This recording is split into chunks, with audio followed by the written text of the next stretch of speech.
So ito yung... May sakyan kayo. Commute kami nila. Kaya lang mauuna sila kung hindi mamaya. Ito yung isang... Ano pangalan dito, ma'am? Agila. Agila Bigyan ko kayo Resort. ng number. So ito yung Agila Resort. Katabi din lang ito na.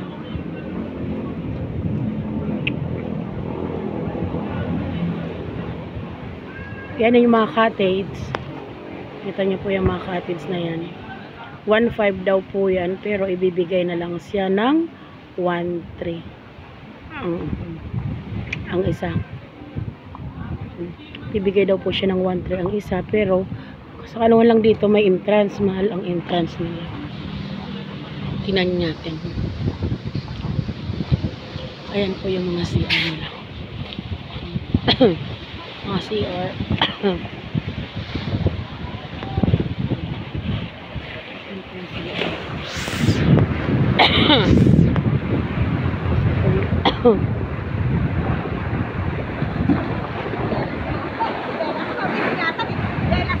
Buhangin dyan ate. Buhangin na dito nga ba? High tide na po yan ate.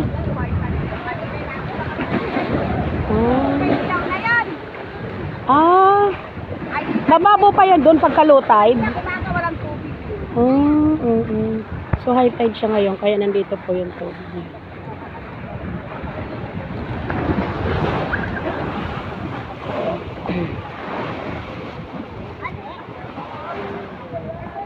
So yan po siya.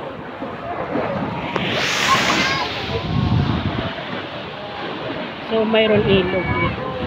Pakita ko sa inyo. Nakita nyo ito. So pwede ito lakaran dito.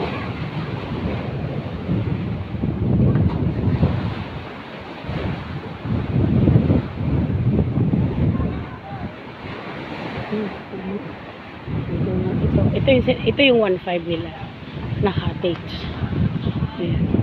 Pwede matulog dyan. Malawak yun.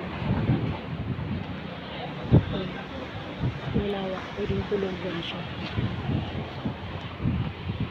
Tapos ito, kita nyo yan, dagat yan. Pero dumidiretso yan sa hanggang doon na ilog.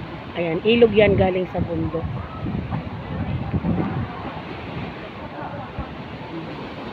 Yan ilog na yan galing sa bundok na dumidiretso dito sa dagat.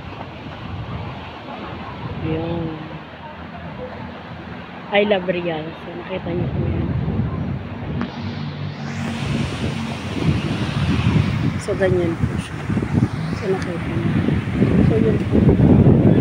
Pero ang laki na lang yung problem. Kasi nakadikit po sa mga kumari. So hindi pa ito dito na simentado. Hindi pa sila kasimentado. Pero ngayon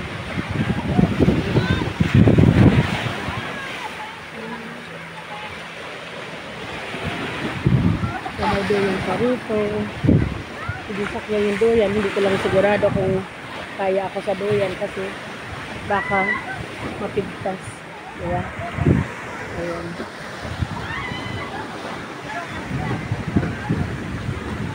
Kaya yung guest namin, mamayang madaling araw ang dabog dito sila. Tinawag niya sa akin to. Pwede higaan dito. Pwede higaan. Oo. Kahit kayo ilang pa ganito. Paglo sa ganun, o tigisa, o di lima na. Saan po pwede mag-tent? Doon lang sa white sand o kas pwede rito rin? Saan yung gusto? Yung iba nga dyan sa gilid eh. Ganda na yun. Mga bata na naman dito nabibisa ito. Pag sa gilid, walang bayad at tent. Pagka doon sa may ano. Yung dito po banda ate? Ha? Dito? Gilid na yan. Kaso hindi na kaya nakakatakot. Kung kasya yung tent dito, pwede sila kung halimbawa wala silang pambayad. Sa tabi lang ng tent, sa tabi lang ng ano, cottage. Diba? Hindi pa makita namin, nakatayo na dyan. Basta pag inabot sila ng baha dyan, bahala sila. At saka tingnan mo yung improvement na ito. Dati wala pa ito eh. Napumunta kami. Malaki ang iginanda nito, compare noon. Tawid pa nga kami doon. Tapos yung mga gilid, mga inano na siya hal eh. Sinimentado na, tapos may hagdanan na. So So, maganda naman siya. So, maganda naman siya. Kung sakaling gusto, ayan. Mayroong buko pa, oh. Kung gusto pumili ng buko, gusto nyo, ayan. Makapuno. Diba? So, ayan. Thank you so much po. Bye-bye.